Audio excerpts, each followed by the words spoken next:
वे देना नहीं चाहते थे, पर कैसे दिया इस पर विचार करना। ध्रुव को ऐसा लगता था कि ये जो सारी सृष्टि दिख रही है ना, वो अपने स्वरूप के अंदर वैसे ही दिख रही है जैसे आकाश में कोई जादू का खेल दिखा रहा हो। जादू का खेल सच्चा थोड़ी ना होता है, झूठा होता है। वैसे ही ये सारी सृष्टि भी सच्ची नहीं है, झूठी। ये तो अविद्या की रचना है, माया की रचना है। इसमें जो सत्य तत्व की भ्रांति है वो अविद्याकृत है।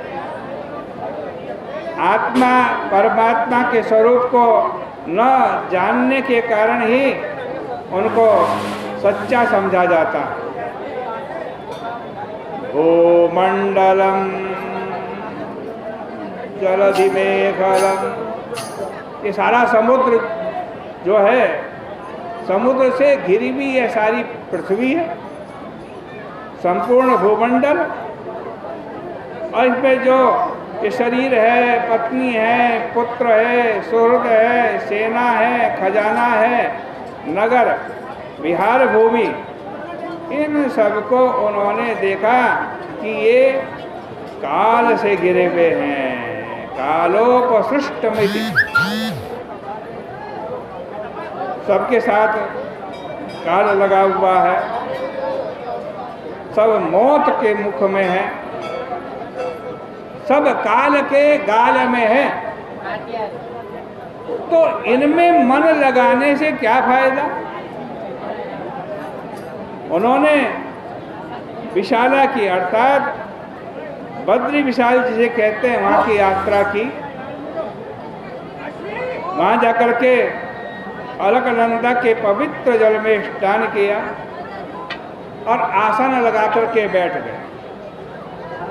पहले उन्होंने यह ध्यान किया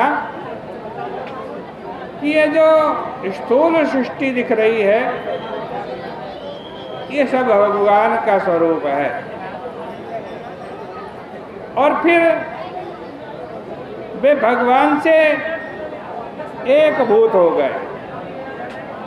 ध्यायस तद्व्यवहितो बृहजत समाधौ।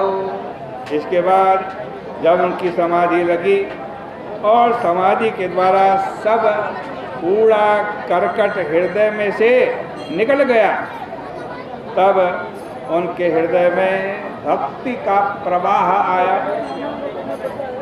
अब बारंबार आनंद बाष्प करा आंसू की धारा आ रही है, हृदय उनका द्रवित हो रहा है, शरीर पुलकित पुलकायमान हो रहा है और अंतःकरण उनका छूट गया। जब उनको अपने आप का भी स्मरण नहीं रहा, नात्मानमस्पर दशाविधि मुक्तलिंगः,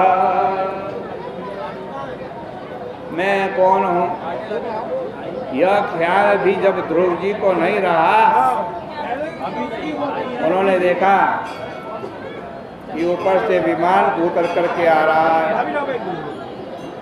और उस पर भगवान के किशोर अनुराग रंजित नेत्र वाले दो पार्षद आ रहे हैं। उन्होंने उनको अपने प्रिय प्रभु के पार्षद के रूप में पहचान करके नमस्कार किया। सुनंद नंदन ने उनको देख करके प्रसन्नता प्रकट की। उन्होंने हाथ जोड़ करके ध्रुव जी से कहा, हे ध्रुव जी, तुम्हारा कल्याण हो।